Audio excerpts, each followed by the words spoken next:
Second প্রশ্ন করবে, যা গোটা জীবনে করেছো তো করেছো, বলো তোমার ইয়াং এজ মানে একদম ইয়াং বয়সটা কোন খাতে ব্যবহার করেছো? মানে তোমার 17 বছর থেকে শুরু করে 34 বছর, এই যে ইয়াং এজ গোল্ডেন পিরিয়ড, এই সময়টা তুমি কোন খাতে ব্যবহার করেছো? এই হিসাব কড়াই গন্ডায় আল্লাহ কিয়ামতের মাঠে আপনার কাছ থেকে নেবে। কেন জানেন? কারণ মানুষ চাই ভালো করুক চাই খারাপ করুক, কোন সময়তে করে? কোন সময়? এই ইয়াং বয়সে। 60 বছর 70 বছরের চাচা আছে, চাচাকে যদি এখনো বলেন যে আপনাকে অন্ধকার ঘরে ঢুকিয়ে দিবেন আর ক্যাটরিনা কাইফকে রেখে দিবেন অর্ধলঙ্গ অবস্থায়, রাত যদি 1:30টা পার হয়, চাচা বলে ঘুমা আসছে, তুই ঘুমা আমিও ঘুমাই, ওর দ্বারা ক্ষতি হবে? কথা বলেন। 60 বছর 70 বছর বয়স হয়ে গেছে, ওর মধ্যে আর যৌনতা কাজ করবে না, ওর মধ্যে সে লোভ আর লালসা কাজ করবে না। আবার একটা 1 থেকে 10 বছরের ছেলেকে যদি ক্যাটরিনা কাইফের সঙ্গে রাত্রি যাপন করতে দেন, কি করবে? ক্যাটরিনার সঙ্গে মানে শুধু গল্প করে গল্প করতে করতে ও রাত কাটিয়ে দিবে। কিন্তু যদি 12 বছর পার করে দেয়, 12 থেকে 34-40 বছর বয়সে যদি বেশি কিছু রাখার দরকার নাই, যদি আনম্যারিড হয় রাস্তার পাগলি ঘরে ঢুকে দেয়, তারপরে দেখবেন 3 মাস পর ওই পাগলির পেট আর নিচু নেই, উঁচু হয়ে গেছে। দেখা যায় কি যায় না? কথা বলেন। তার মানে এটা বাস্তব। মানে যাই করেন আপনি, চাই ভালো করেন চাই খারাপ করেন, যাই করেন সেটা মানুষ কোন বয়সে করে? Young age. এটা গোল্ডেন পিরিয়ড, এটা গোল্ডেন পিরিয়ড। ভারতবর্ষে যখন আক্রমণ করেছিল, ইতিহাস কি বলে? কি আক্রমণ করেছে? মোহাম্মদ বিন কাসেম। কি নাম? মোহাম্মদ বিন কাসেম। বয়স কত ছিল জানেন? মাত্র 17 বছর বয়স। কত বছর? মানে আধুনিক ল অনুযায়ী সে ম্যাচুরিটিতে পা দেয় নাই, মানে অপ্রাপ্ত বয়স্ক। অথচ মাত্র 200 জন অশ্বরাই ঘোড়াকে সঙ্গে নিয়ে সৌদি আরবিয়া থেকে শুরু করে নদীপথে ভারতবর্ষে এসেছিল। গোটা ভারতবর্ষে শান্তিপ্রিয়ভাবে গোটা ভারতবর্ষে ইসলামটাকে প্রচার করেছিল, ইসলাম রাষ্ট্র শেষে কায়েম করেছে। কত বছরের যুবক? 17 বছরের যুবক। আপনি পৃথিবীর ইতিহাস দেখেন, যাই দেখবেন মানুষ চাই ভালো করুক চাই খারাপ করুক, মানুষ ইয়াং বয়সটাকে মানুষ বেছে নাই। আপনি যদি কোনো কিছু কল্যাণ করতে চান, দেখবেন এলাকার তরুণ যুবকরা যে কাজটা দ্রুত করতে পারবে, বয়স্করা তো দ্রুত এই কাজ করতে পারবে না। এই বয়স্কদেরকে ইগনোর করছি না, বয়স্কদের কাজ তরুণদেরকে ঘষা মাজা করা। ঘষা মাজা বুঝেন? মানে অস্ত্র চালানোর জন্য আগে যেমন অস্ত্রকে একটু ঘষা মাজা করতে হয়, এই ইয়াং ছেলে যারা আছে, তরুণ যারা আছে, এদেরকে যত্ন নিবে এলাকার বড় বড় মুরব্বীরা। কারা? কথা বলেন। বড় বড় যারা বার্ধক্যে উপনীত হয়েছে, কারণ তাদের জ্ঞান অনেক বেশি, তাদের বাস্তব অভিজ্ঞতা অনেক বেশি। ওই বাস্তব অভিজ্ঞতা যুবকদের থাকে না, যুবকদের থাকে একদম অঢাল, শুধু আবেগ। যদি বলেন এখনই যে ভাইজান ভারতবর্ষে তো বিল পাস হয়ে গেল, ওয়াকফ বোর্ডে বিল পাস হয়ে গেল, আমরা মুসলমান কি করছি? আমরা মুর্শিদাবাদের মানুষ গোটা ভারতবর্ষকে রাজত্ব করেছে। একদম হাজারদুয়ারি, আমাদের এই হাজারদুয়ারি থেকে শুরু করে দিল্লির লালকেল্লা পর্যন্ত সব জায়গায় মুসলমানদের ছোঁয়া এখনো আছে। কলকাতা ইডেন গার্ডেন মুসলমানদের সম্পত্তি, সম্পত্তি নয়। টিপু সুলতান মসজিদ মুসলমানদের সম্পত্তি। কলকাতার অধিকাংশ হাইরোডগুলো মুসলমানদের সম্পত্তি। যাই দেখবেন ভারতবর্ষের কমপক্ষে 6 লক্ষ একর জমি যেটা মুসলমানদের সম্পত্তি, সবগুলো তো চলে যাচ্ছে। মোদিজি সবগুলোকে তো ডাকাতি করার মতো করে জোরপূর্বক নিয়ে নেওয়ার চেষ্টা করছে। চলেন আগামীকাল আমরা গোটা দুনিয়া থেকে বহরমপুর পায়ে হেঁটে মিছিল করে আমরা মিছিলে নেমে পড়বো। এখন আপনি ঘোষণা করেন এলাকাতে কমপক্ষে না হলেও 10-20 হাজার মানুষ রাতারাতি জড়ো হয়ে যাবে। যাবে কি যাবে না? কথা বলে যাবেন না ভাইজান? কেন? আমাদের মুসলমানের সম্পত্তি নিয়ে নিয়েছে। এখনই যদি আপনাকে বলা হয় ফিলিস্তিনের গাজা গোটা বিশ্ব জগতে আজকের দিনে একটা টাইম, এই সময় গোটা বিশ্বের মধ্যে সবচাইতে বড় যদি কবরস্থান দেখতে হয়, তাহলে ফিলিস্তিনের গাজা শহর রাতারাতি ধ্বংস করে ফেলেছে। আপনারা এর আগে ইতিহাস পড়েছেন যে হিরোশিমা নাগাসাকি শহর দুটো বোম দিয়ে জাপানের দুটো শহরকে ধ্বংস করে দিয়েছে। ওইভাবে মুসলমানদের নিজের মাতৃভূমি, জন্মভূমি ফিলিস্তিনের গাজা শহরকে, রাফাকে ধ্বংস করে ছেড়ে দিয়েছে। চলেন আগামীকাল আমরা কলকাতাতে আন্দোলন নামবো, আমরা রাজপথ ঘেরাও করব। হাজার হাজার লাখ লাখ জনসাধারণ, যুবক তরুণ সবাইকে পাওয়া যাবে। যাবে কি যাবে না? কথা বলেন। কিন্তু এখন যদি বলি আপনাকে আগামীকাল ফজরের সালাতে যেতে হবে, দেখেছেন? যদি বলি যে ভাইজান আগামীকালকে ফজরের নামাজে যেতে হবে, ফজরের সালাত আদায় করতে হবে, 5 ওয়াক্ত সালাত আদায় করতে হবে। কেন? তাবরানী আওসাত হাদিস 1860 আল্লাহ নবী বলছেন, মান তারাকা সালাতা মুতাম্মাদান ফাকাদ কাফারা। যে ব্যক্তি ইচ্ছাকৃত নামাজকে ত্যাগ করে দেয় এই ব্যক্তি কাফের। নবীর ভাষার ডাইরেক্ট অনুবাদ, ফাকাদ কাফারা, এই ব্যক্তি কুফরি করেছে, কাফের হয়ে গেছে। কোন কোয়ালিটির কাফের? হাদিসে তার ইঙ্গিত দেওয়া হয়েছে। তাবরানী আওসাত হাদিস 1765 আল্লাহ নবী বলছেন, যে ব্যক্তি দুনিয়াতে সালাত আদায় করে নাই আল্লাহর জন্য, ওই ব্যক্তির হাসর হবে ফিরাউনের সঙ্গে। কার সঙ্গে? মানে আপনার মামু, মানে আপনার বাপও বেনামাজি, আপনিও বেনামাজি, আপনার মাও বেনামাজি, মানে ফেরাউন, তার সঙ্গে আপনার হয়ে হাসর, মানে কিয়ামতের মাঠে আপনি আল্লাহ নবীর উম্মত হিসেবে উঠবেন না। কার পেছনে উঠবেন? ফেরাউনের সঙ্গে, হামানের সঙ্গে, নমরুদ, কারুন, এদের সঙ্গে আপনার হবে হাসর। মুসলমান, আমাদের রক্ত অনেক গরম। এখন যদি রাস্তাঘাট ঘিরতে বলি, এক ডাকে হাজার হাজার মুর্শিদের যুবক তরুণকে পাওয়া যাবে, কিন্তু আল্লাহর ঘরে মসজিদে বাড়ির পাশে প্রতিদিন আজান হয়, যদি যেতে বলা হয় আপনি একদিনও মসজিদে প্রেজেন্ট হন না, এমন মুসলমান আছে না নাই? মনে পড়ে 3 বছর আগে ওই যে মুস্কান, কর্ণাটকের মুস্কান স্কুটি নিয়ে ইউনিভার্সিটিতে প্রবেশ করছিল, আর সঙ্গে সঙ্গে বেশ কিছু গেরুয়া সন্ত্রাসীবাদীরা তারা চিৎকার ধ্বনি শুরু করেছিল না, জয় শ্রীরাম জয় শ্রীরাম করে। আর মুস্কান উনিও পাল্টা আল্লাহু আকবার তাকবীর দিয়ে গোটা ভারতবর্ষ না গোটা বিশ্বকে কম্পিত করে দিয়েছিল না? আমরা মুসলমান আলহামদুলিল্লাহ, ফেসবুক, ইউটিউব, সোশ্যাল মিডিয়া যা আছে, ইনস্টাগ্রাম, হোয়াটসঅ্যাপ, টুইটার, সবগুলো স্টোরি মুস্কানের ছবি, কালো বোরখা পরিহিত একজন নারী, আর তাকবীর, সবার ফেসবুকে পোস্ট চলছে, তাকবীর, আল্লাহু আকবার চলছে। কেন? মুসলিম বোন ওই জঙ্গি, সন্ত্রাসী, আতঙ্কবাদী মুস্কানের উপরে আক্রমণ করতে চেয়েছিল, পাল্টা জবাব দিয়েছে, আল্লাহ তাকবীর দিয়েছে। সে বোরকা পরে আসতো ইউনিভার্সিটিতে, এই জন্য তাকে অপমান করার চেষ্টা করেছিল। তাই আমরা মুসলমানরা তখন খুব খুশি হয়েছিলাম, জি বোরকা পরে আসতে দেবে না, মানে কারে তোরে সবাই বোরকা পরে আসতে দেবে না। এখন যদি কোনো স্কুলে আপনার মেয়েকে যদি বোরকা পরে ঢোকার জন্য স্কুল গার্জিয়ান পক্ষ বা শিক্ষক শিক্ষিকা যদি ঢুকতে না দেয়, বাপ মা এখন আন্দোলন করে, আপনার রক্ত গরম হয়ে যায়। ভয় কি হয় না? কথা বলেন। সব কিছু হয়। মুস্কানের এক তাকবীরে গোটা ভারতবর্ষ কম্পিত হয়েছে, কিন্তু আপনার মসজিদ থেকে প্রতিদিন কমপক্ষে 50 বার আল্লাহু আকবার তাকবীর দেওয়া হয়। আল্লাহু আকবার, আল্লাহ। আজানে শোনেন না? কথা বলেন। শোনেন, আরবিতে আজানে বলা হয় কি শব্দ? আল্লাহু আকবার, আল্লাহু আকবার, আল্লাহ সর্বশ্রেষ্ঠ। তারপরে শাহাদাত কালিমা পাঠ করে, তারপরে কি বলে? হাইয়া আলাস সালাহ, কাম টু ফিয়া, নামাজের জন্য এসো। হাইয়া আলাল ফালাহ, সফলতার জন্য এসো। মানে তুমি যদি মসজিদে এসো, আল্লাহর দাবি, আপনার রব আল্লাহ বলছেন তুমি যদি মসজিদে আসো, তুমি যদি নামাজ পড়ো, নামাজকে হেফাজত করো, আমি আল্লাহ তোমাকে সফল করে দেব। কিন্তু মুসলমানের অন্তরে আছে যে না, এখন আমি দোকানদারি করছি, এখন যদি জোহরের ওয়াক্তে মসজিদের দোকানটাকে বন্ধ করে নামাজ পড়তে যাই, তাহলে কাস্টমার পাবো না, বেচা কিনা কমে যাবে।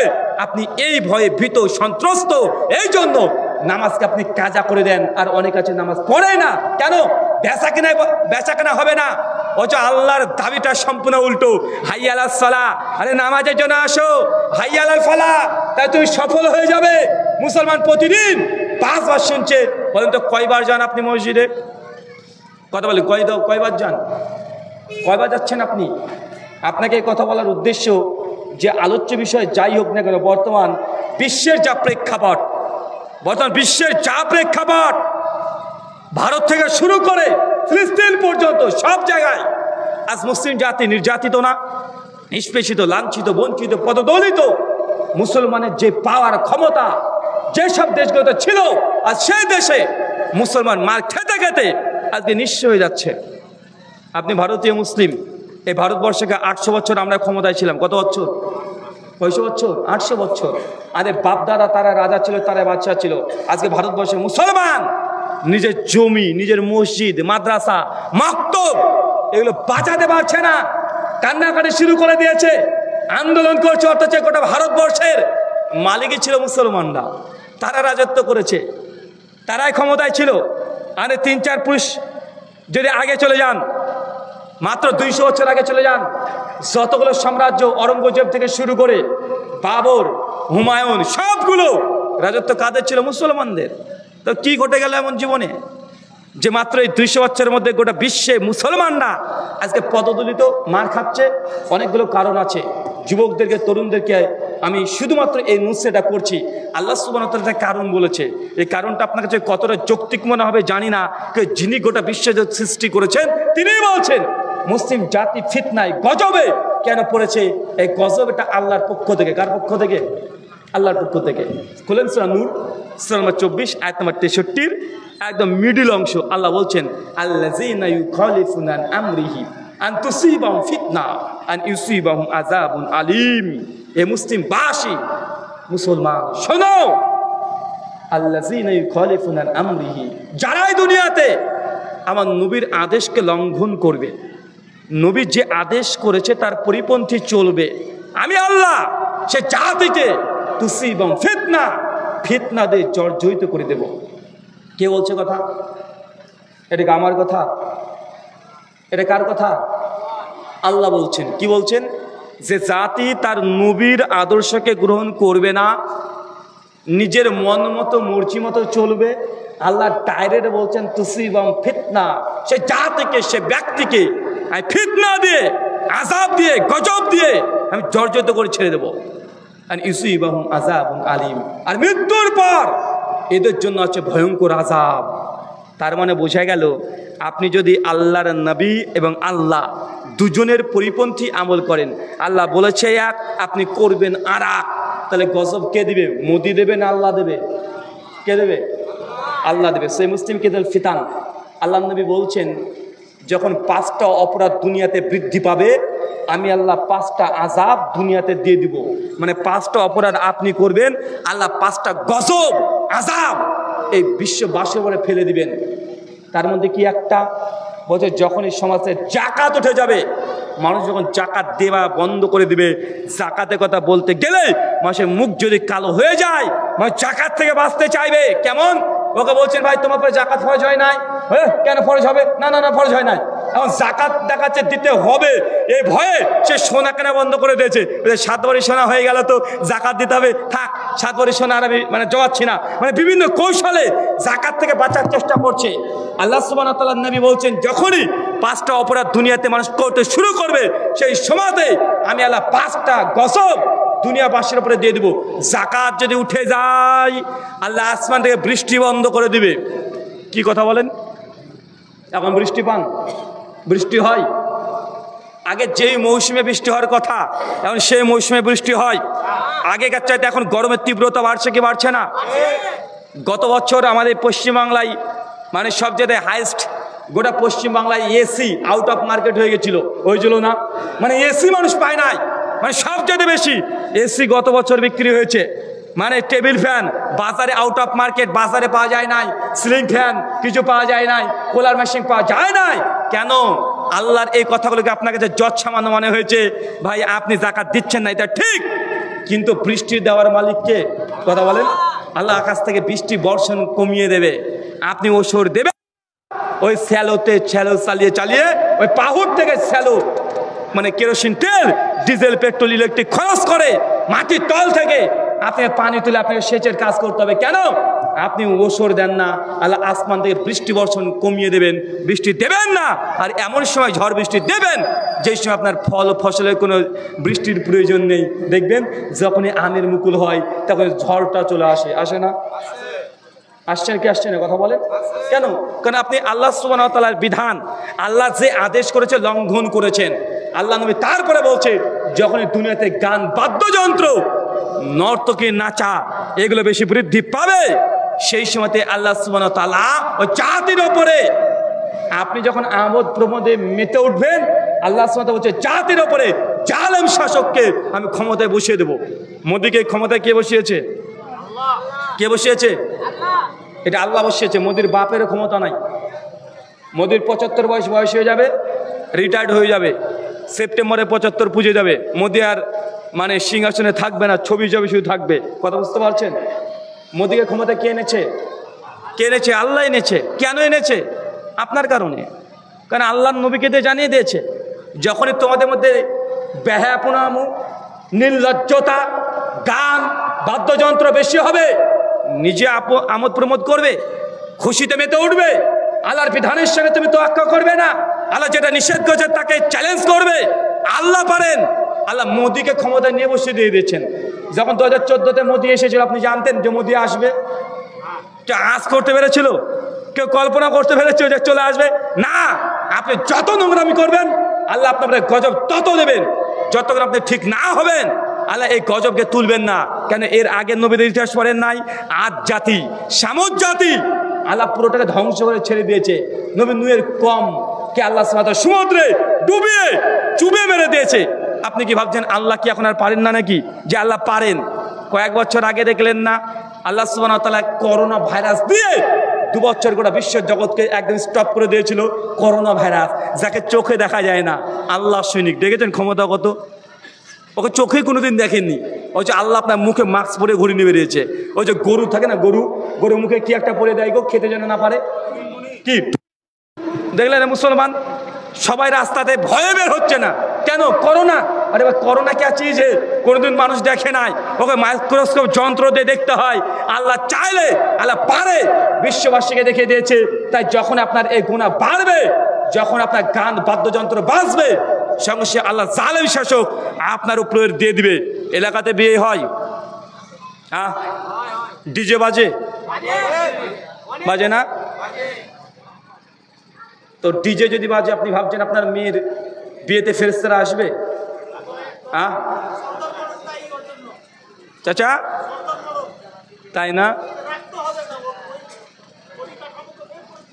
শোনেন, আমি আগেই বলেছি, আপনার মেয়ের বিয়ে দিচ্ছেন, আরে ছেলের সঙ্গে মেয়েকে বিয়ে দেওয়ার আগে যদি আপনি আপনার রব আল্লাহকে যদি নারাজ করে দেন, আপনার মেয়ে পরের ঘরে যাচ্ছে। এখন নিশ্চিত জেনে রাখেন, আপনার মেয়ের বিয়েতে, এই বিয়েতে আল্লাহর বরকত থাকবে না। বরকত আল্লাহ তুলে নেবেন। আপনি আপনার রব আল্লাহকে নারাজ করে দিয়ে আপনার মেয়েকে খুশি করতে পারবেন? কখনো না, এটা সম্ভব নয়। দেখেন বিয়ের পরে কতজনের তালাক হয়ে যাচ্ছে, ডিভোর্স করে নিচ্ছে। বিয়ের 1.5 মাস পর বাবার কাছে এসে মেয়ে বলছে, আব্বা তুমি কার কাছে বিয়ে দিলে, জীবন শেষ। আছে না? কথা বলেন। কারণ আপনি নিজে নোংরামি করেছেন, নিজেই আপনি এই গজবে আযাব আপনি ডেকে এনেছেন। সূরা রাদ 13 আয়াত নম্বর 11 মিডল অংশ আল্লাহ তাআলা বলছেন, ইন্নাল্লাহা লা ইউগাইয়িরু মা বিকওমিন হাত্তা ইউগাইয়িরু মা বিআনফুসিহিম। আল্লাহ সে জাতির, সে ব্যক্তি ততক্ষণ আল্লাহ পরিবর্তন করবেন না যতক্ষণ না ব্যক্তি নিজে পরিবর্তন না হয়। মানে কথা বুঝতে পারলেন না? আল্লাহ বলছেন ওই লোকটার, ওই জাতির, ওই পরিবারের, ওই সমাজের, ওই রাষ্ট্রের আল্লাহ ততক্ষণ পরিবর্তন করবেন না যতক্ষণ ওই ব্যক্তি নিজে পরিবর্তন না হয়। ইসলাম এ কথা বলে নাই যে আপনি শুধু 5 ওয়াক্ত নামাজ পড়েন। সূরা জুমার 9 নম্বর আয়াত আল্লাহ বলছে, জুমার নামাজ শেষ, মসজিদের বসে থেকে গোড়াগড়ি করা যাবে না। দ্রুত মসজিদ থেকে বেরিয়ে যাও, রিজিকের অন্বেষণ করো, বেচা কেনা করো, দোকান খুলে ফেলো। কোরআনের আয়াত। এটা অন্য ধর্ম পান নাই যে অন্য ধর্ম মানে, আরে আমি ধার্মিক বুঝাবো কিভাবে? আমি যখন ধার্মিক হয়েছি, আমি বউকে ডিভোর্স দিয়ে দিয়েছি, বাপ মাকে ত্যাগ করে দিয়েছি, সমাজ ত্যাগ করে দিয়েছি, দায়িত্ব ত্যাগ করে দিয়ে জঙ্গলে গিয়ে মোদিজির মতো ওম ধ্যান করে, মনে আছে না? কথা বলেন। জঙ্গলে গিয়ে ধার্মিক দেখাচ্ছে। ভাই, এই জঙ্গলে গিয়ে ধর্ম পালন করা এটা সবাই পারে, পারে কি পারে না? আরে জঙ্গলে গিয়ে ধর্ম পালন করা সবাই পারে, কিন্তু আপনি সমাজে থেকে বাবার অধিকার, মায়ের অধিকার, সমাজের অধিকার, রাষ্ট্রের অধিকার, প্রতিবেশীর হক রক্ষা করে ধার্মিক হওয়া এটা অনেক কঠিন বিষয়। ইসলাম আপনাকে এটা শিক্ষা দিয়েছে। তাই আপনি যদি পরিবর্তন না হন, আল্লাহ আপনাকে পরিবর্তন করবে না। আল্লাহ সুবহানাহু ওয়া তাআলা আমাদের যুব সমাজ, তরুণ সমাজ, পরিবারকে তুমি বরকত দিয়ে পূর্ণ করে দাও। সকলে বলি আমিন। আচ্ছা, জঙ্গল চেনেন? বাগান, জঙ্গলে কি থাকে? গাছপালা। বাগানে কি থাকে? হ্যাঁ, আর জঙ্গল তো গাছপালা দিয়ে তৈরি হয়, তাই না? আচ্ছা, বাগান কি দিয়ে তৈরি হয়? গাছপালা দিয়ে তৈরি হয়। তো ভাই, বাগানে মানুষ কি করতে যায়? গার্লফ্রেন্ডকে নিয়ে একটু ঘুরতে যায়, বউকে নিয়ে একটু ঘুরতে যায়, একটু যেন সুন্দর পরিবেশ, সুন্দর অনুভূতি পায়, ফিলিংস পায়, এই জন্য বাগানে যায়। যায় কি যায় না, কথা বলেন? আচ্ছা, জঙ্গলে মানুষ যাবে? যদি আপনাকে বলি এই আমাজন জঙ্গলে নিয়ে যাবো, চল, আপনি যাবেন? ও কখনো বাঘের মুখে পড়ে আপনি শেষ। তো জঙ্গলও গাছপালা দিয়ে তৈরি, আবার বাগানও গাছপালা দিয়ে তৈরি। তো দুটোর মধ্যে বিস্তার পার্থক্য আছে না নাই? অনেক পার্থক্য আছে। কারণ কি? কারণ জঙ্গলের এটা তৈরি হয়েছে অনাদরে, তাকে পরিচালনা করার কেউ নেই, যেমন ইচ্ছা তেমন গাছ গজিয়ে উঠেছে। কিন্তু যেটাকে দেখছেন বাগান, এই বাগানের পেছনেটা মালি আছে, একজন কাজ করে, দায়িত্বশীল একজন মালি আছে। যদি বাগানের যদি ডাল যদি বড় হয়ে যায়, ও কাঁচি দিয়ে কেটে ছোট করে দেয়। যদি আগাছা ওঠে, ও খুঁড়ে খুঁড়ে এই আগাছাগুলোকে তুলে দেয়, সুন্দর করে প্রতিদিন পানি দেয়, তাকে যত্ন করে। এই জন্য একটা বাগান থেকে একটা জঙ্গল, এই দুটোকে পার্থক্য হয়ে গেছে। হয়েছে না ভাইজান? এখন বলেন তো, আপনার পরিবার এটা জঙ্গল না বাগান? বলেন, আপনার পরিবার কি জঙ্গল না বাগান? বলতে লজ্জা করছে। আপনার পরিবার কেমন, জঙ্গল না বাগান? আপনার পরিবারে মানে আপনার বাড়িতে কখন কে আসে আপনি জানেন? আপনার পরিবারে বড় ভাই, ছোট ভাই, দুই ভাই একসঙ্গে মিউচুয়াল ফ্যামিলিতে থাকছে, অ্যাটাচ ফ্যামিলি থাকছেন, ভালো কথা, সমস্যা নাই। কিন্তু ছোট ভাই বড় ভাইয়ের বউ মানে স্ত্রীর সঙ্গে, মানে তার ভাবির সঙ্গে এত চমৎকার ব্যবহার, অভাবনীয় ব্যবহার। বড় ভাই আছে কেরালাতে, দিল্লিতে, মুম্বাইয়ে, 3 মাস ধরে মুম্বাই দিল্লিতে আছে, ছোট ভাই বাড়িতে বড় ভাবির দায়িত্ব রাখছে। আছে না নাই, কথা বলেন? আছে না? তো এই পরিবার কি বাগান না জঙ্গল? এই পরিবারটা কি? আপনার বাড়িতে যখন তখন গেট খোলা থাকে, বাড়ির পাড়ার মানুষ সবাই চলে যায়, কি গো বুবু কেমন আছো, গল্প চলছে।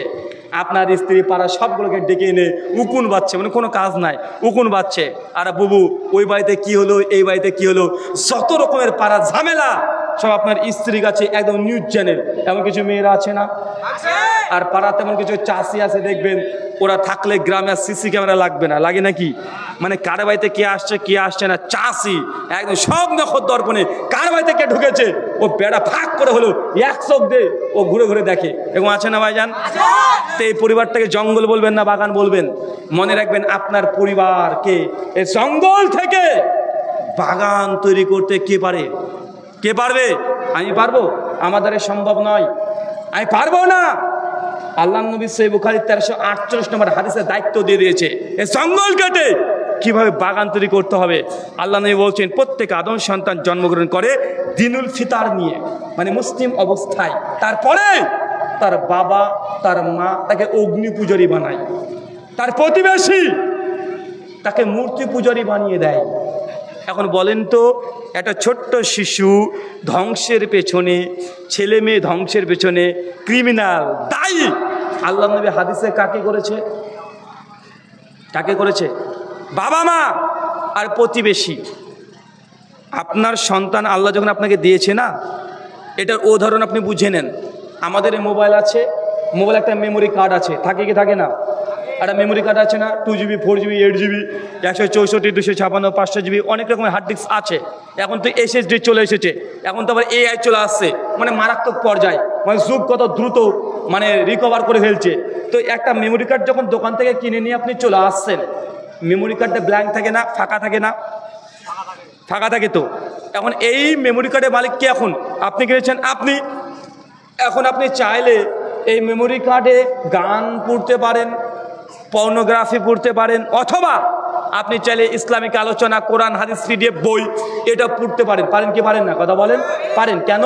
মেমোরি কার্ড ব্ল্যাঙ্ক আপনাকে আল্লাহ গিফট করেছে বা আপনি ক্রয় করেছেন। কিভাবে ব্যবহার করবেন এটা আপনার ব্যাপার, এটা আপনাকে কেউ জোর করবে না। তো আল্লাহ সুবহানাহু ওয়া তাআলা যখন আপনাকে একটা সন্তান দিয়েছে, এই সন্তান বাবা মার জন্য গিফট। কিন্তু বাপ মায়ের সন্তান যে গিফট মনে করে না। যাদের সন্তান নেই, 10 বছর ধরে চেষ্টা করছে, বাচ্চা তারপরে পাচ্ছে না, তাদেরকে জিজ্ঞেস করেন সন্তান কি জিনিস, তারা বুঝে সন্তানের মর্যাদা। কিন্তু আপনার 4-5টা সন্তান, আপনি সন্তানের গুরুত্ব নেই। তো সন্তান যখন আল্লাহ আপনাকে দিয়েছে, ওই সন্তানকে ছোট থেকে চোর হয়ে এসেছিল, ডাকাত হয়ে এসেছিল, ও ছোটবেলা থেকেই কি বাজে বাজে ভাষা বলতো না, ওই সন্তান হচ্ছে ওই মেমোরি কার্ডের মতন ব্ল্যাঙ্ক। বাপ মা যা ইনস্টল করবে, বাপ মা যা আচরণ করবে, বাপ মা যা শিক্ষা দিবে, প্রতিবেশী যা করতে দেখবে, এই সন্তান একটা একটা করে ডাটা, একটা একটা করে তথ্য তার ব্রেনের মধ্যে সে ধারণ করতে শুরু করে দেয়। তার জ্বলন্ত দৃষ্টান্ত আপনার দুটো দিই। বলেন তো আপনার ছেলে কি ভাষায় কথা বলে? বাংলায়। আমরা কোন ভাষায় কথা বলি? বাংলা। কেন রে ভাই? কেন বাংলাতে বলি? আমরা ইংলিশ কেন বলি না? হিন্দি কেন বলি না? আবার আপনার সন্তান, আপনি এখান থেকে চলে যান, মুম্বাই চলে যাবেন। মুম্বাই যদি চলে যান, ওখানে যদি আপনি নিজে যদি হিন্দিতে কথা বলতে শুরু করে দেন, আপনার ছেলে তো হিন্দিটা শিখে নেয়। আছে না নাই? কথা বলেন কেন? কারণ বাবা মা তারা যেমন সন্তান তেমন ধারণ করবে। বাবা মার ডেটাবেস, তথ্য, ডকুমেন্ট এরা দ্রুত ছেলেদের মনে ইনস্টল হয়। এই জন্যই দেখবেন আপনার ছোট্ট সোনামণি মাত্র 4 বছর বয়স, আপনার মেয়েটা আপনার কলিজার টুকরা, ও হঠাৎ দেখবেন ও ওই বারুন নিয়ে, মানে ঝাঁটা বারুন এটা নিয়ে ওর মা যেভাবে গোটা বাড়ি ঝাড় দেয়, ও ঠিক ওই স্টাইলে ওই ঝাড় দেয় প্র্যাকটিস করছে। অথচ ওই বাচ্চা মেয়েকে কোনো ঝাড় দেয় কেউ শেখায়নি। কেন? ও মাকে দেখেছে। কাকে দেখেছে? কথা বলেন। মেয়েরা মাকে সবচেয়ে বেশি কপি করে। মা যেইভাবে রুটি বেলে ও সেইভাবে খেলাধুলা করার সময় ওইভাবে রুটি বেলবে। কেন? একজন বাচ্চা মেয়ে ওর মাকে মনে করে তার আইডল, তার নায়িকা। দুনিয়ার কোনো মেয়েকে সে এইভাবে আইডল মনে করে না। ভাইজান, আপনার ছেলে দেখবেন আপনি যা করেন আপনার ছেলে আপনাকে কপি করে। কপি করে না? আপনি যেভাবে বিড়ি খান না, স্টাইলে নাক দিয়ে ধোঁয়া বের করবেন, আপনার ছেলেও দেখবেন আপনার সামনে এইভাবে ধোঁয়া বের করার চেষ্টা করবে। আর আপনি তো মানে এত বড় খাচ্চর, এত বড় খাটা, এত বদ মানুষ, আপনার মতো দ্বিতীয় বদ মানুষ আর পাওয়া যায় না। সবচেয়ে ভয়ঙ্কর সন্তানকে নষ্ট করার পেছনে বড় হাতিয়ার যদি কেউ থাকে সমাজে, সেটা হচ্ছে চাচা। কে বলেন তো? চাচা, কাকা, এরা সবচেয়ে বদমাস। কেন? ওর ভাতিজাকে বলছে, মানে ভাইয়ের ছেলেকে বলছে, এ বাপ শোনাই, এদিকাই এদিকাই এদিকাই 50-20 টাকা ধরে দিয়েছে, দিয়ে বলছে যা এক প্যাকেটে বিড়ি আর একটা দেশলাই নিয়ে আয়, আর যা বাজবে তুই চকলেট খাবি। আছে না নাই? কথা বলেন। এখন বলেন তো, এই চাচা যে ছোট থেকেই তাকে সিগারেট আর বিড়ি কিনতে দেখিয়েছে, এই ছেলে বড় হলে চাচার সামনে বিড়ি সিগারেট খাবে কি খাবে না? বিড়ি সিগারেট খাবে তো খাবে, গাঁজা তো টান মারবে। কেন? তুই তো ওকে শিখিয়েছিস, তুই তো আনিয়েছিস। বলবে কি বলবে না? ওই চাচা দেখবেন ওর মাকে নিয়ে সবচেয়ে বেশি বাজে ভাষায় কথা বলে। মানে ওই ছেলে, মানে ভাতিজার মা, মানে ওর ভাবি বলবে তোর মাকে অমুক করি, বলে না? এখন ছোট ছেলে ও কি করবে? ও বলে তোর মাকে আমি অমুক করি।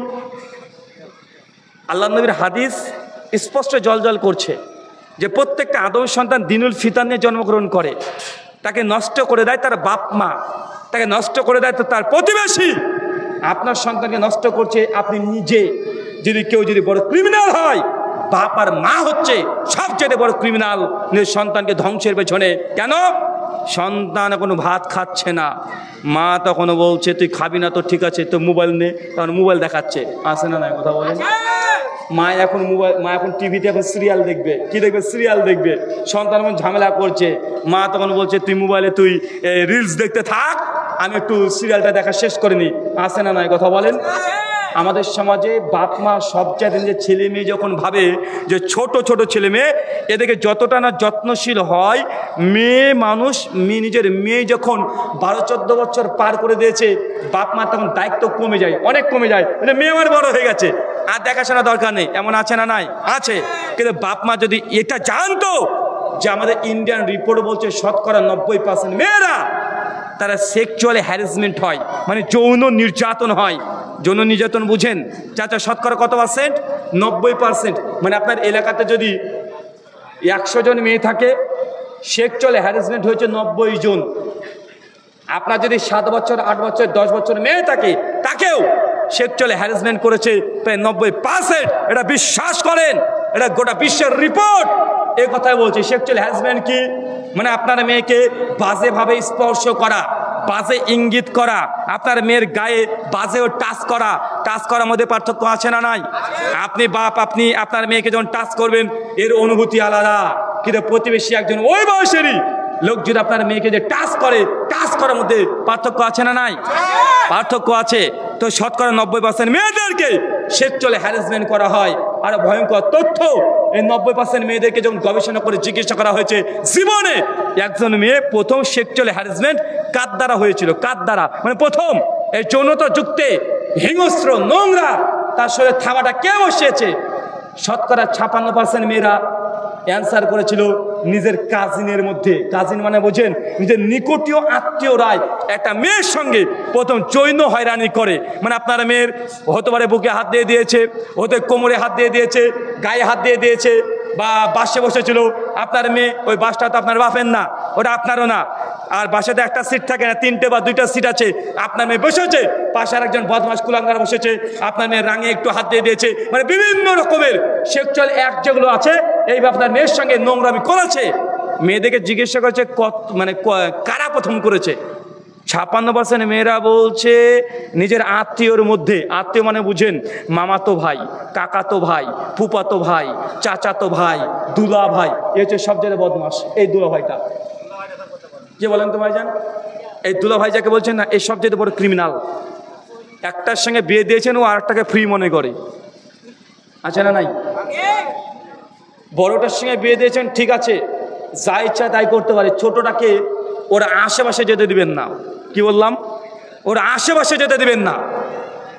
আপনার ছোট মেয়ের জন্য সবচেয়ে ক্ষতিকর ভয়ানক ক্ষতি যদি কেউ করতে পারে, সেটা হচ্ছে আপনার মেয়ের জামাই, মানে আপনার মেয়ের হাজব্যান্ড, স্বামী। এর কাছে আপনার ছোট মেয়েটা নিরাপদ না, এটা গোটা বিশ্বের রিপোর্ট বলছে। আরও সবচেয়ে ভয়ঙ্কর কথা যে সেক্সুয়াল হ্যারাসমেন্ট প্রথম মেয়েরা যাদের কাছে হয়েছে, এটা হচ্ছে তারা বাবার বন্ধু, প্রাইভেট পার্সোনাল টিউটর, মানে শিক্ষক। আছে না নাই? আসে না? আপনি ভাবছেন আপনার মেয়েকে পড়তে বসিয়েছেন, বাড়িতে পড়াচ্ছে, বাড়িতে আপনার মেয়েকে পড়াচ্ছে, মা রান্নাঘরে রান্না করছে, আর আপনার 14 বছর 16 বছরের মেয়েটাকে ঘরে শিক্ষক পড়াচ্ছে, তাই না? কয়দিন রে ভাই? 1 দিন, 2 দিন, 1 মাস, 2 মাস, 6 মাস, 1 বছর, 1.5 বছর, কতদিন ঠিক থাকবে?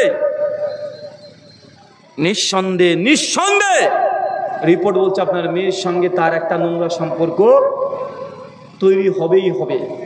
আর আপনার মেয়ে যদি ছোট হয় তো মেয়ের মার সঙ্গে সম্পর্ক তৈরি হবে, সাবধান। কথা মনে খারাপ লাগলো আপনার হচ্ছে নাকি? কথা আপনার খারাপ লেগেছে মনে হচ্ছে? খারাপ লাগলে কিছু করে না, এটা বাস্তবতা। নিজের পরিবারকে যদি রক্ষা করতে না পারেন, আপনার ছেলে মেয়ে রক্ষা পাবে? পরিবার যদি ধ্বংস হয়ে যায়, ধর্মের 5 পয়সা মূল্য নেই। সূরা তাহরিম আয়াত 6 আল্লাহ বলছে কু আনফুসাকুম ওয়াহলিকুম নারা, আগে নিজে বাঁচো, নিজের পরিবারকে বাঁচাও। কেন? ইসলাম হচ্ছে পরিবার কেন্দ্রিক। পরিবার ঠিক আছে, ইসলাম ঠিক আছে। পরিবার ধ্বংস, ইসলামের 5 পয়সা মূল্য নেই। আপনাকে এই তথ্যটা দিলাম, জাস্ট এটা আপনার মেয়ে প্রসঙ্গে আপনি চিন্তা করবেন। কেন? মেয়ে 3, 4, 5 বছর, 7 বছর ছিল, ওকে যতটা না আপনি যত্ন নিয়েছেন, যতটা না খেয়াল রেখেছেন, মেয়ের বয়স যখন 10 বছর পার হয়ে যাবে, ছোট অবস্থায় যত খেয়াল রেখেছেন তার 10 গুণ খেয়াল এখন বেশি রাখতে হবে। কথা বুঝতে পারছেন? কথাকে বুঝতে পারছেন আপনি? আর আপনার ছেলেটাকে ভাবেন না যে ওটা হচ্ছে গ্রামের ষাঁড় বোঝেন তো? আবার ষাঁড় বোঝেন? এটা মনে না বুঝতে পাঠা বোঝেন তো নাকি? মেয়েটাকে যেমন আপনি ঠিক রাখছেন, কিন্তু আপনার এই ষাঁড়টা যদি ঠিক না থাকে, বলেন তো ধ্বংস করবে কি করবে না? আর যুবক, তোমাকে তো আমি চিনি, তোমাদের সবাইকে জানি আমি, কেন আমিও কলেজ ইউনিভার্সিটিতে পড়েছি, তা তোমাদের সঙ্গে মিশে আমি এই জায়গাতে এসেছি। আমি জানি 14 ফেব্রুয়ারির আসার আগেই তোমার অনেক পরিকল্পনা থাকে, আর তোমাদের অনেকগুলো বন্ধু আছে, ও বলে কিরে তোর কটা পটিয়েছিস? বলছে আমার তো 3টে হয়েছে। 3টে? আরে আমার তো 9টা রে। আছে না গল্প? আছে না? বিয়ের বাড়িতে যখন তুমি যাচ্ছ, দেখবেন পাড়ার সুন্দরী মেয়েগুলো গেট সাজিয়েছে, 10,000 1 টাকা লিখে রেখে দিয়েছে, আর মেয়ের বান্ধবীগুলো সব গেটে কাছে দাঁড়িয়ে আছে।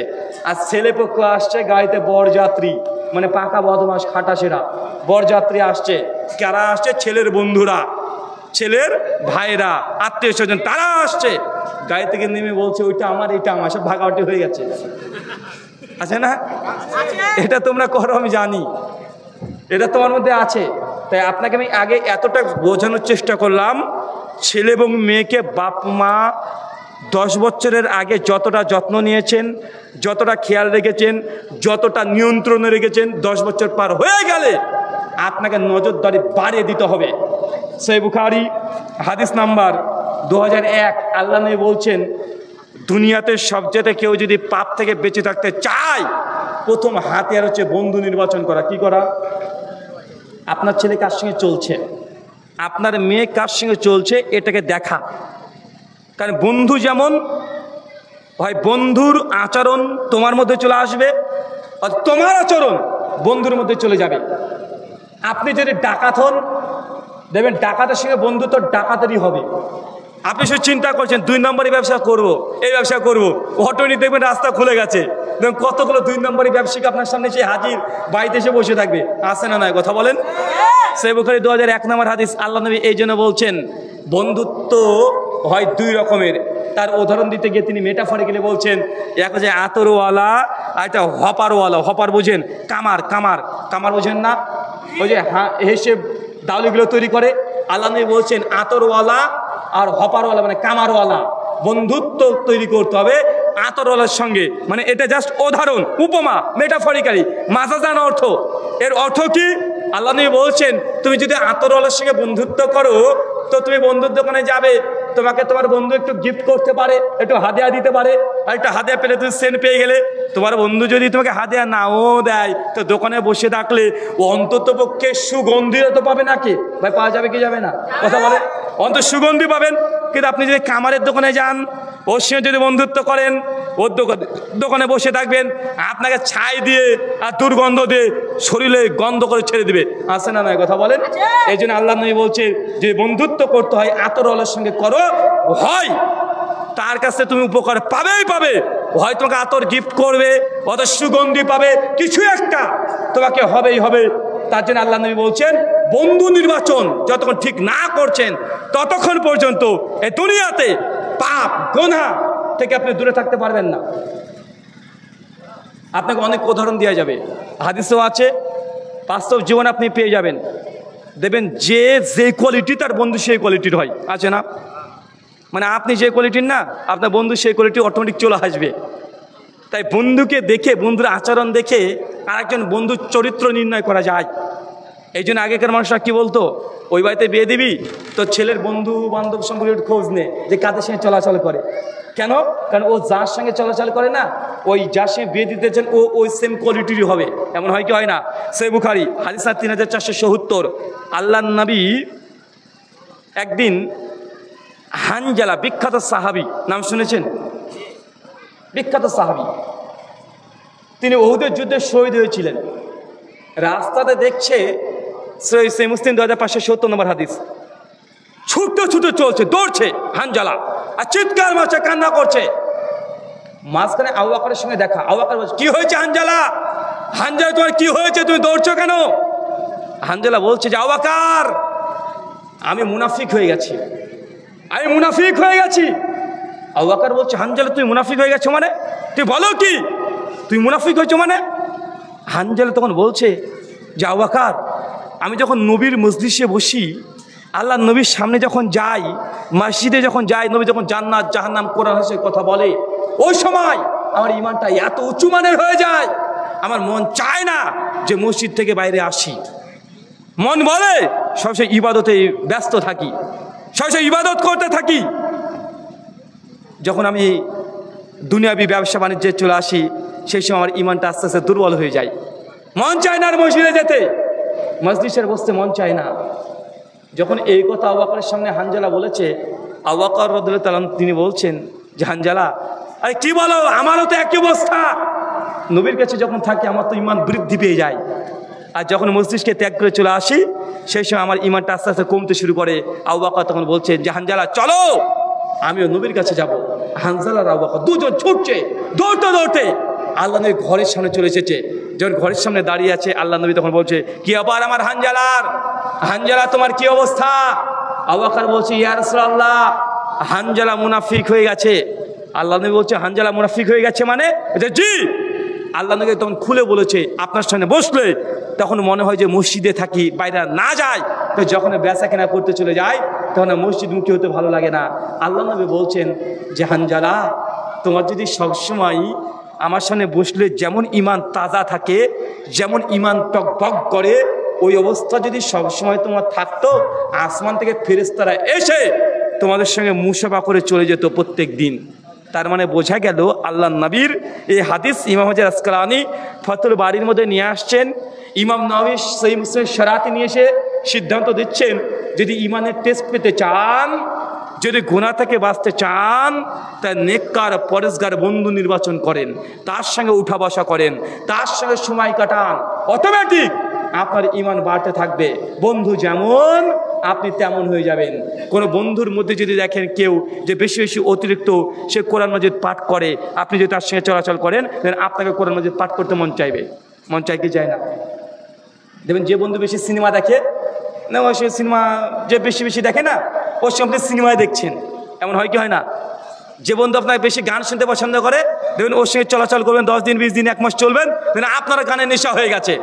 যে যুবককে দেখবেন আপনার বন্ধু যে মেয়ে পটানো তার অভ্যাস, বদ অভ্যাস, ও যে কোনো মেয়েকে দেখলে ও লাফিয়ে ও ঝাঁপিয়ে পড়ে, আপনি যে ওই বন্ধুর সঙ্গে 1 মাস 2 মাস চলেন, আপনার মধ্যে ওই প্রবৃত্তি কাজ করবে। করে কি করে না? করে। এই জন্য আল্লাহ নবী বলছেন, তুই বন্ধু নির্বাচন যদি করতে হয়, নেককার পরেশগার বন্ধু নির্বাচন করবে, অটোমেটিক তোমার মধ্যে তোমার বন্ধুর গুণগুলো চলে আসবে। দেখবেন কোনো বন্ধু যদি তাহাজ্জুদের নামাজে অভ্যস্ত হয়ে যায়, আপনি তার সঙ্গে 2 দিন 10 দিন চলেন, আপনাকেও তাহাজ্জুদ নামাজ পড়তে মন চাইবে। কেউ যদি দেখেন যে সবসময় দোয়া জিকির আজকাল তসবিহ তাহলিল সব সময় করে, ওর সঙ্গে চলাচল করেন, আপনারা দেখবেন দোয়া জিকির তসবিহ তাহলিল এটা আপনার মধ্যে অটোমেটিক চলে আসছে। তাই বন্ধু নির্বাচন করতে হবে। বাপ মার দায়িত্ব, মৌলিক দায়িত্ব। আপনার ছেলেকে যদি ভালো করতে চান, আপনার ছেলের বন্ধুকে, আপনার মেয়ের বান্ধবীকে, কার সঙ্গে চলাচল করছে, কার সঙ্গে ওঠা বসা করছে, এটা বাপ মাকে নখদর্পণে রাখতে হবে। মেয়ের মা তো খোঁজই রাখে না। রবিবারের দিন মেয়ে কলেজে যায়, এরকম আছে না?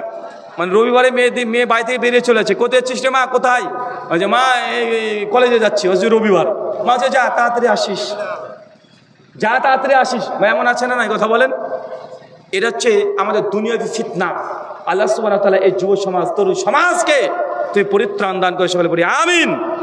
যুবকদের পথভ্রষ্টর আর একটা কারণ সে রিজিক। কি বললাম? রিজিক, সোর্স অফ ইনকাম। ইনকাম কিভাবে করবে এটা টেনশন। একটা যুবক যখন 20 বছর পার করে না, তখন তার ব্রেনের সবচেয়ে বেশি আঘাত করে কি বলেন তো? ইনকাম। বেকার, এই যে ব্যাচেলার, এই লাইফটা সবচেয়ে বড় ভয়ঙ্কর। আর এই সময়তে যুবকরা বেশি পথভ্রষ্ট হয়ে যায়। কেন? এই 20 বয়স যখন পার হবে, 20 থেকে 25 বছর তুমি যে মেয়েটাকে রিজিক, কারণ আপনি বলছেন যে হসপিটাল থেকে পড়াশোনা, আপনার ইনকামে রিজিক লেখা আছে। এই জন্য দেখবেন সুযোগ পেয়েছে রে ভাই, তিনি রিজিক নিয়ে লাইনে পড়ছেন, উঠছে বসছে, ক্ষমা করে জান্নাতে চলে যাচ্ছে। আর আল্লাহ তুমি জান্নাত, আল্লাহর ঘর মসজিদ হবে, এই জন্য টাকা চাইতে হয়। খুব দুঃখজনক। যাওয়া যায় বলছে ভাই কি বুখারি হাগু করবেন, তা পারেন ঘোড়া তৈরি করতে যে ছেলে না, উদাহরণ দিয়ে বুঝতে পারে। দূর থেকে অনেকগুলো সাইকো আছে, আমার ওই মঞ্চায়েত আইকো আছে, কথাকে বুঝতে পারলে ওয়াশহাদু আল্লা ইলাহা